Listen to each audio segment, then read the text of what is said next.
I'm noticing some things about this horse that I want to look at a little bit more intensely. My job as a horse trainer and as a person that's going to advise you to buy or not buy a horse, conformation, soundness is one of the most important things, and also having a vet check with the horse. So let's talk about those things right now. We're testing this horse out to see if she can be bought by one of my customers. I just got her last night. She just came in. So I want to look at her overall conformation.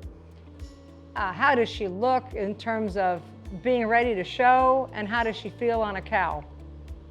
So first thing I'm going to look at is her condition, and her condition is very good. So when I look at her, I'd like her back to be a little bit shorter possibly. She's got a nice neck and head, and her feet look pretty balanced. Looks like she's shod well. But I do notice something that I don't like, and that's these tendons back here. It's very unusual for a cutting horse to have problems with their back tendons.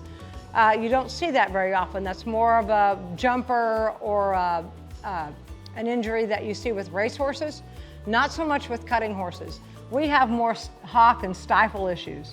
But there is a bulge here in this tendon, and there's a little one here, more so this one.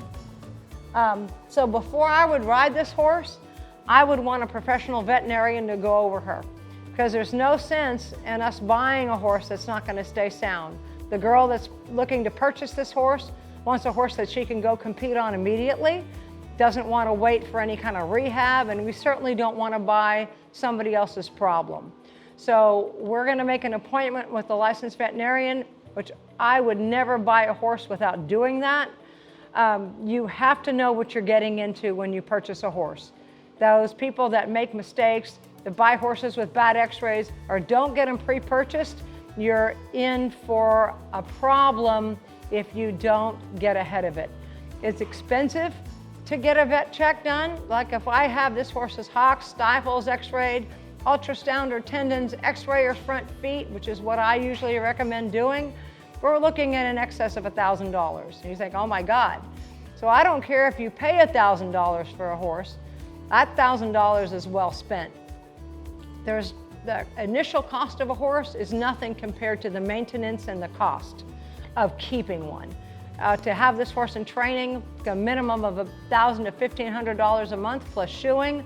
If you go to a show, you're looking at spending a lot more money with mileage and things like that. So make sure if you buy a horse that it's sound and it's formed a function and it does what it's supposed to do. So again, conditioning, good hair coat, nice looking horse, in good condition, shapy, looks like she's fit, which means she has been ridden here lately, I would say, or exercised. So the fact that these tendons are like this may be an old injury that has nothing to do with her performing now. So, but we have to find out for sure.